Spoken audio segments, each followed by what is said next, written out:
Hey friends, this episode of The Fellow on Call is not meant to be used for medical advice and is intended for educational purposes only. Patient information has been modified to ensure privacy. The views expressed in this episode do not necessarily reflect the views of our employers. Enjoy!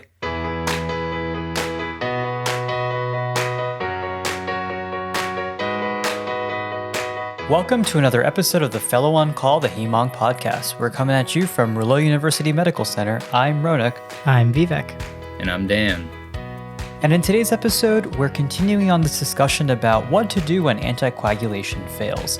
Listeners, in our last episode, which hopefully you've checked out already, we talked about the very systematic approach to understanding, based on the history and some additional lab testing and imaging, how we can figure out if our patients truly did fail while taking, for instance, a DOAC, and what to do in these situations. And I'm excited to follow up on this conversation today. It's going to be really good getting into what happens when warfarin fails and when the injectables fail. So again, episode written by Dan the Man. Can't wait to learn from him. Cool, let's keep going. So without further ado, let's roll that show.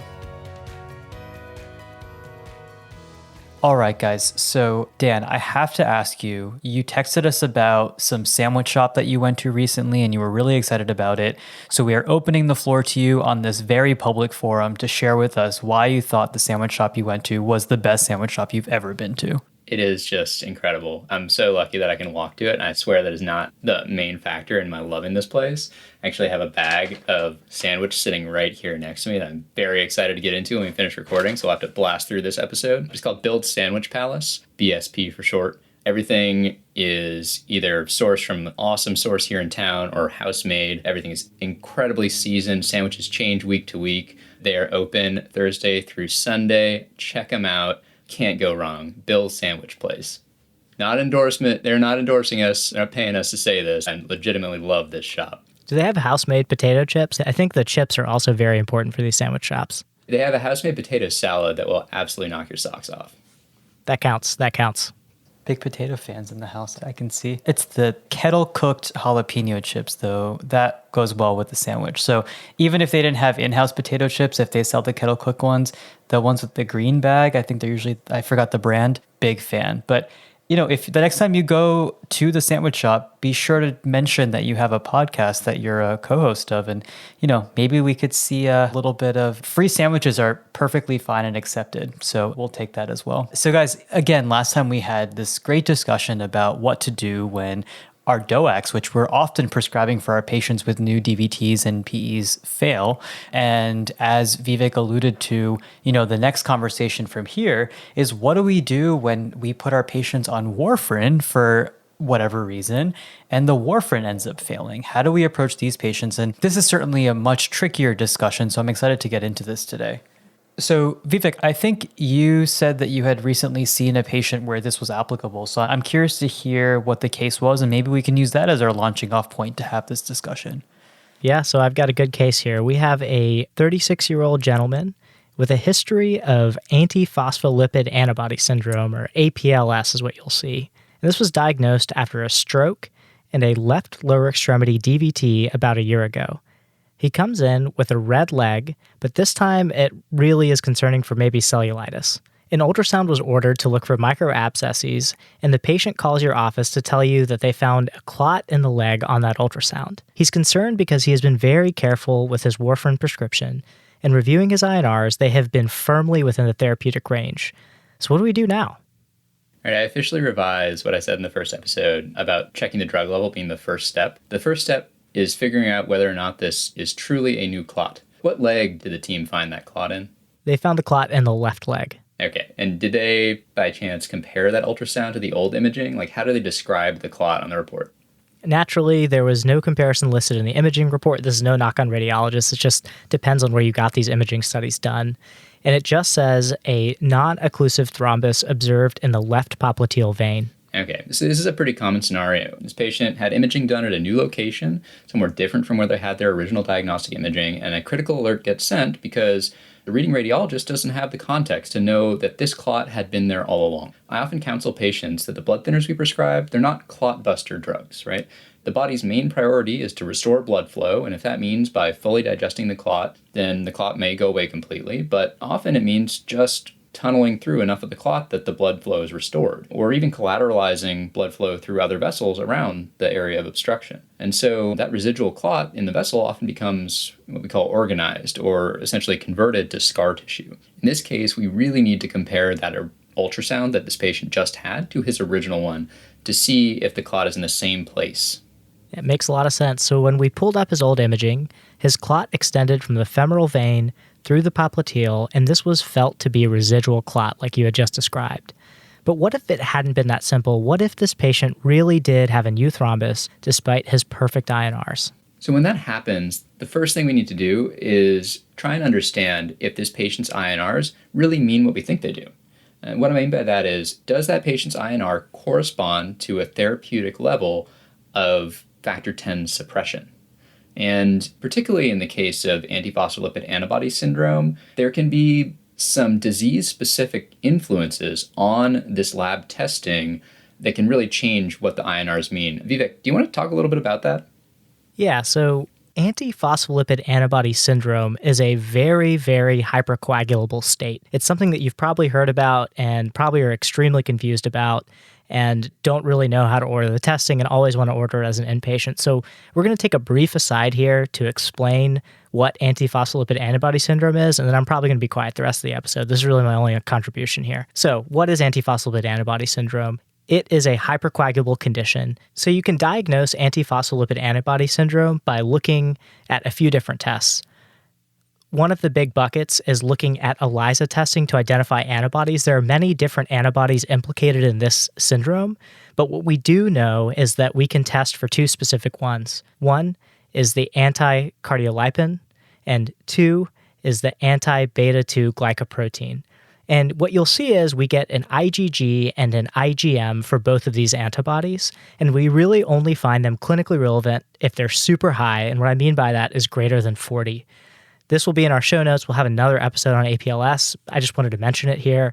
The most important thing, though, is these will be falsely elevated if anybody is sick. If somebody has strep throat and you tested them for these antibodies, they'd probably be elevated. So a kid with strep throat, you'd be like, oh man, they have APLS, but they really don't. So the person has to be out of the hospital in the outpatient setting, and we like to do this off anticoagulation for the third reason, this other test, which is a functional test. When you think about antiphospholipid antibody syndrome, what is that? It's an antibody to phospholipids.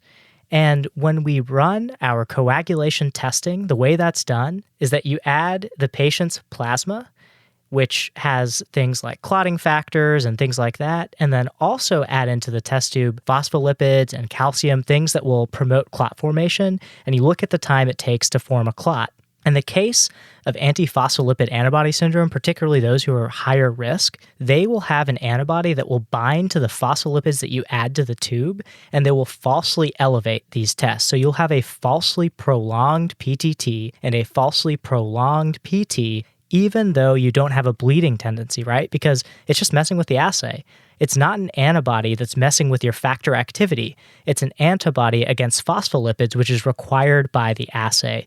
So I'm guessing in this patient, the biggest thing is to look what is their baseline PT and their baseline PTT before you started anticoagulation. That can really help you, right? If they had an elevated baseline PT or PTT, that could tell you that, hey, there's an interfering substance in there. We talked about in our hemophilia series, we really fleshed this out. But this is what's happening here, that you have an antibody against phospholipids, which is required by the test, so you have a false elevation here. So maybe your INR of 2 to 3 isn't actually an INR of 2 to 3 in somebody without APLS because you have a baseline elevation. So you're not quite getting enough anticoagulation. Thank you so much for going over that. That's exactly the way to think about it. That, in fact, these antibodies were originally called lupus anticoagulants because they elevate these test results falsely. They are not, in fact, anticoagulants. They are prothrombotic, as you mentioned. In any event, so because of this possibility of an artifactual elevation of the PT, we want to directly measure the degree of factor 10 suppression. And to do that, here at Rouleau University, we have access to a chromogenic assay that measures factor 10 activity. So this test uses a chemical substrate for activated factor 10 that changes color when cleaved by that activated clotting factor. And it basically determines a percent of normal factor 10 activity that's present in the patient's plasma sample by comparing the degree of color change to a standardized curve. So when we're doing this test, when we're directly measuring factor 10, whether it's by a chromogenic or some equivalent assay, the therapeutic range that we're looking for is factor 10 activity between 20 and 40% of normal. And remember that the higher the INR, the more suppressed that patient's clotting factors are. So that 20% corresponds to an INR of 3 in patients that don't have some artifactual elevation in their tests, and 40% corresponds to an INR of 2. And that's the range we want to see these patients in when we're doing that chromogenic confirmatory testing to determine what their factor 10 level is. So basically, Dan, you're saying you're trying to reestablish a correlation between the INR that is easier to use, more universally able to be checked, with this more esoteric study to confirm whether or not 2 to 3 is appropriate for this particular patient. That's exactly right. And, by and large, these lupus anticoagulants tend to have most of their impact on the PTT, and that's the reason why we're not necessarily doing this on every patient with antiphospholipid antibody syndrome. Most of the time, the PT is not affected, but depending on what antibodies are present and at what titers, there can be this influence on the INR, and so that's why it's important to keep this in mind. Yeah, that makes a ton of sense. And I want to clarify for our listeners that the anti-10A activity we talked about to say, is DOAC there, yes or no? That's an anti-10A activity. It's not the factor 10 activity. And that's what this test that Dan is discussing measures. And remember, the PT is simply an old school representation of roughly what is my clotting factor activities, but subject to interference with interfering substances. For example, the antiphospholipid antibody. So for a patient like this, and in this case, that his INR was 2.7 and his chromogenic factor 10 result came back at 48%. So that's discordant, right? Dan had talked about how 20 to 40% would make sense for an INR of 2 to 3, but this guy with an INR of 2.7 had a chromogenic factor 10 at 48%. So it wasn't suppressing as much as we expected. His therapeutic range of INR was then increased to 3 to 4, and once he achieved that INR range, his chromogenic factor 10 assay was repeated and resulted within the therapeutic range.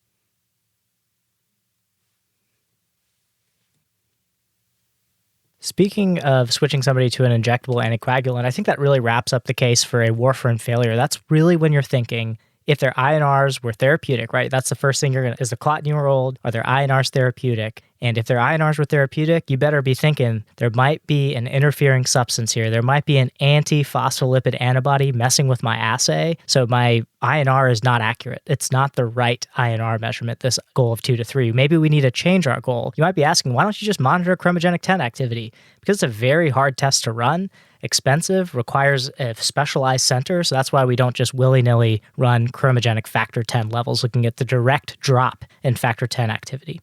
So let's go for another case. So let's say we have a 27-year-old female at 32 weeks gestation.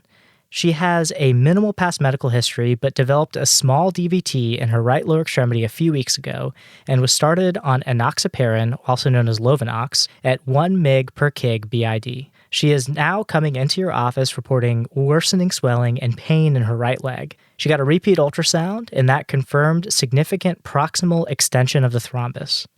It seems like we consider these injectable anticoagulants the most effective. When I started residency, people who had malignancies really could only get these injectables like enoxaparin or lovenox. So what do we do now if this patient seems to be clotting despite already being on enoxaparin? This is definitely not a good situation to be in, but, this is something that I had learned from one of my attendings when we had a similar situation. When we typically recommend, for instance, 1 milligram per kilogram for our patients when he or she starts lovenox injections, I actually had no idea that in general, they're getting pre-filled syringes from the pharmacy as opposed to having to measure out exactly 1 mg per kg from a vial. And so these pre-filled syringes come in standardized sizes.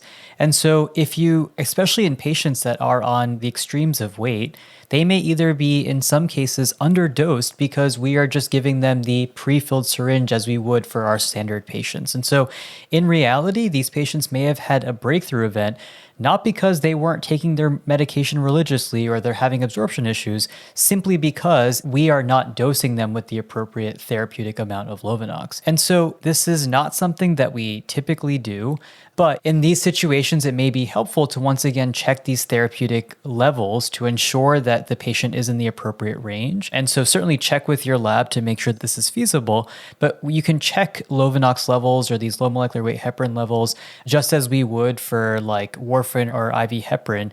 But in this case, you're using the assay we had previously talked about and targeting a drug level between 0.5 and 1. Yeah, I'm glad you mentioned that. And, it seems like something, if we have these therapeutic ranges, why aren't we just checking this on everyone? Unfortunately, we don't have terrific data to support these therapeutic ranges. They're not super well established, but I completely agree with you. That is generally what we're aiming for. We're looking for that low molecular weight heparin level of 0.5 to 1. And it's important to note that these have to be drawn at a specific time. So can you guys talk about that? Why can't we just get a random level, assuming these patients will be at a steady state? Yeah, so that therapeutic range that we do have, minimally established though it may be, is specifically for drug levels that are drawn 4 to 6 hours after a dose of enoxaparin is taken. And so it's also important that a patient have at least 3 shots at a given dose prior to measuring that level to make sure that the level you're measuring really represents where they're going to settle out at on a specific dosing level. If you do find that a patient's drug level is below or at the very bottom of the therapeutic range, you can try and increase their dose to that next available dose level, again, thinking about these pre-filled syringes, and repeat that testing after their third shot, 4 to 6 hours after their third shot at that new dose to see if you've kind of gotten them better into the range. If they're already therapeutic, you're in a really tough spot. Of course, like before, we want to make sure there isn't some good anatomic reason that their clot formed again or worsened. And just like before, we need to make sure their adherence is perfect before we say, okay, we need to make a change. But if you can't find any other reason why they may have had worsened thrombosis despite being in the therapeutic range of enoxaparin, you really don't have much choice but to try and push them a little bit higher in the therapeutic range. This is not a decision to take lightly. The risk of having bleeding complications at higher levels of the drug is real, and you need to counsel your patients carefully on things to look out for to understand that we're in a tough spot because we're seeing worsened thrombosis despite a therapeutic level of an injectable anticoagulant, kind of are the best that we have in our armamentarium for fighting clots. And so it's a really tough spot. Fortunately, extremely rare situation to be in, but just very careful titration to try and push that patient to the upper end of the therapeutic range is really where you have to go from there. Well, hopefully we don't end up there. In this case, fortunately, the patient had been prescribed 80 milligram syringes for her weight of 92 kilograms, and so Ronak called it, and her drug level came back at 0.4. She was increased to 90 milligrams BID, and after 3 shots, her level was in the therapeutic range. She delivered her baby without issue several weeks later. So anything else you guys want to mention before we wrap up? Yeah, there's just one last thing I want to say. It probably goes without saying. If you have a patient that's having multiple breakthrough events on therapeutic anticoagulation, particularly if these are happening in rapid succession, like, just clot after clot seems to be forming, I consider that an indication for inpatient admission. You want to get a patient in that situation on an infused IV anticoagulant and try and figure out if there's some other event that's happened that's causing this apparent thrombotic storm. You want to make sure they don't have indication for additional therapies like antibody eradication or complement inhibition. If you have a patient having lots of breakthrough events despite apparent good anticoagulation, they need more workup done. I also want to point out that we have sort of a flow diagram algorithm that we put together based on what we talked about in this episode and the one before, and that'll be available on our show notes page for both episodes. Again, this was fantastic, and I think this flow diagram will be really, really helpful. But for our listeners, I'm just going to go through this one more time to really hit this point home, because I think that these conversations are incredibly important.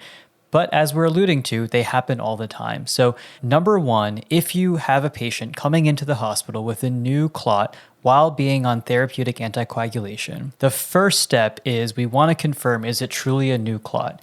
Is this the first time that they're in our hospital system? Maybe this was diagnosed elsewhere. So really want to confirm, is this a new clot on our imaging? Thereafter, we want to make sure that they really have failed. And one of the things that we can do is to check a drug level on our patients. If the patients are subtherapeutic, then, it does raise questions about an adherence issue or maybe an absorption issue that the patient is having based on prior history of GI surgery, for instance. But if the levels are therapeutic and the drug is present, then we also want to confirm that they are adhering to the drug. Because remember, in some cases, this test is just binary. It's either yes or no. It doesn't tell us if the patient is truly therapeutic. Let's say everything lines up, the level is therapeutic, the patient endorses that they are very, very compliant with the medication. Then the next question here is there something anatomical that is causing the patient to have stagnant blood flow? If the question is yes, then in general, we can keep the patient on the same agent. And then we want to try to figure out, is there something that we can alter or rather bypass to fix the anatomic issue?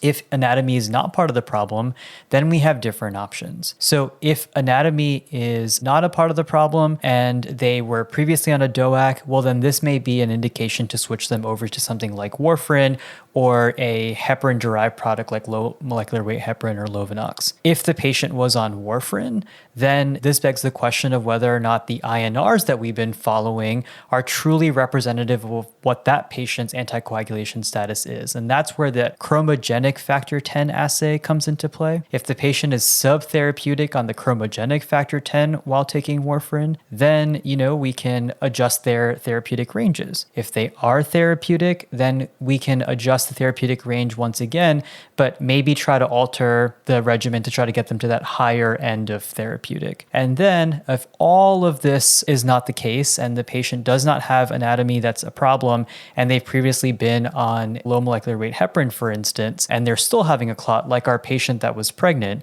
then again, it begs the question of, are they on the appropriate dose? And if they are, pushing them to that upper end of the therapeutic range. And that's essentially how we approach our patients when they have clots while on therapeutic anticoagulation. Great summary. And my two takeaway points here is that for antiphospholipid antibody syndrome, if you have strep throat, you'll probably have these positive antibodies, so stop sending the tests. And the second thing is that if you get these low molecular heparin weight levels, you need to have 3 doses in the system and 4 to 6 hours after that third dose. That's the key thing, is that timing matters for how the nomogram works for the levels.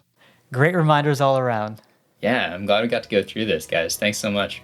All right, y'all. Well, until next time, we'll see you all later. See you later. Peace.